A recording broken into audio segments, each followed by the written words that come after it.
قدرت نے ہمارے سیارہ زمین کو بہت ساری نعمتوں سے نوازا ہے۔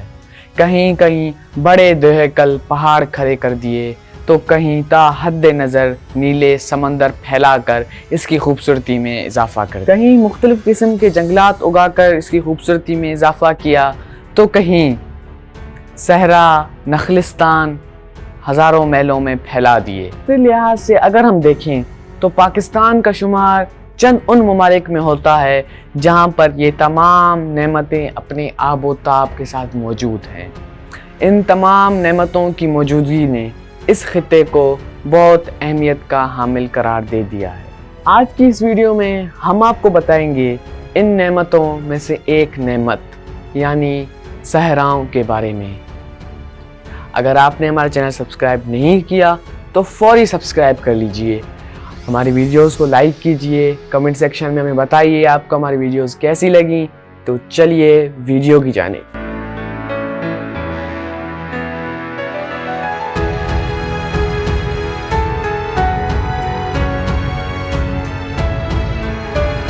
پاکستان میں بین الاقوامی معیار کے مطابق 4 بڑے صحرا موجود ہیں جو کہ پاکستان کا 10% رقبہ گھیرتے ہیں۔ ان صحراؤں میں صحرائے چولستان، صحرائے تھل، صحرائے تھر اور صحرائے خاران شامل ہیں۔ آج کی اس ویڈیو میں ہم آپ کو بتائیں گے صحرائے چولستان کے بارے میں۔ چولستان کا لفظ ترک لفظ چول سے نکلا ہے جس کے معنی ہے ریت کا ٹیلا، اور استان ایک فارسی سفکس ہے جس کا مطلب ہے لینڈ، یعنی لینڈ آف سینڈز، یعنی ریتیلی زمین۔ چولستان پاکستان کے صوبہ پنجاب کے ضلع بہاول نگر، بہاول پور اور رحیمیار خان کے رقبوں پر موجود ایک بہت بڑا صحرا ہے۔ صحرائے چولستان جنوب میں پاکستان کے سب سے بڑے صحرا صحرائے تھر سے ملتا ہے۔ صحرائے چولستان اور صحرائے تھر کا خاصا رقبہ انڈیا میں شمار کیا جاتا ہے، ہندوستان میں شمار کیا جاتا ہے۔ My dear curious fellows، اگر ہم تاریخ کی بات کریں تو تاریخ میں بتایا جاتا ہے کہ یہ علاقہ ہزاروں سال پہلے سرسبز و شاداب تھا۔ دریائے ہاکڑا کے کنارے ہاکڑا تہذیب آباد ہوئی۔ یہ تہذیب 1200 قبل مسیح تک اپنے آب و تاب کے ساتھ رہی کیونکہ دریا کا پانی چلتا رہتا تھا، مگر آہستہ آہستہ دریا کا پانی کم ہوتا گیا اور یہی اس تہذیب اپنے انجام تک پہنچی۔ ماہر آثار قدیمہ کے مطابق کسی وقت چولستان میں 3 قطاروں میں 4000 قلعے موجود تھے جو کہ 1000 قبل مسیح تک کے بھی پرانے تھے۔ ان قلعوں میں چولستان کا عظیم الشان قلعہ دھڑاوڑ، جسے دھڑاوڑ بھی کہا جاتا ہے، موجود ہے جو کہ بہاول پور سے 80 کلومیٹر کی مسافت پر واقع ہے۔ اس قلعے کے اندر ایک سرنگ ہے جو کہا جاتا ہے کہ جو اپنے عروج کے زمانے تک دلی تک جاتی تھی۔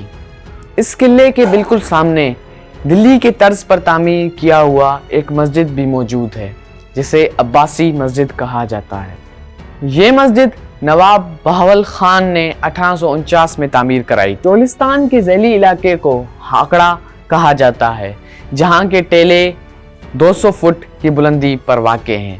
طوفانوں اور ہواؤں میں یہ ٹیلے ایک جگہ سے دوسری جگہ سرکتے تو ہیں ہی مگر اپنی شکل بھی بدلتے رہتے ہیں۔ یہاں پانی کی شدید قلت ہے۔ 2.5 لاکھ لوگوں کے لیے صرف 1700 ٹوبے ہیں جو صرف اس وقت بھرتے ہیں جب بارش کا پانی آتا ہے۔ چولستان کی معیشت کا انحصار بھیڑ، بکریوں، گایوں اور مویشیوں پر منحصر ہے، مگر یہاں کے دستکاری کے برتن نہ صرف پنجاب بلکہ پورے پاکستان میں اپنی اہمیت رکھتے ہیں۔ چولستان میں ہر سال ایک کار ریلی منعقد ہوتی ہے۔ یہ کار ریلی پورے پاکستان کی سب سے بڑی فیسٹیول ہے۔ یہاں پر پہلی کار ریلی 2005 میں منعقد ہوئی تھی، اس کے بعد یہ ہر سال منائی جاتی ہے۔ My dear curious fellows، ہمارا پاکستان بہت خوبصورت ہے۔ یہاں کے صحرا، یہاں کے خشک پہاڑ، یہاں کے سرسبز و شاداب میدانیں بہت حسین و جمیل ہیں۔ ہاں، ہمیں خدا حافظ کہیں، ہم واپس لوٹیں گے ایک نئی ویڈیو کے لیے۔ جس کا ٹائٹل ہوگا اب نہیں بتاؤں گا، یہ ہم بتائیں گے اگلی ویڈیو میں۔ تب تک کے لیے خدا حافظ۔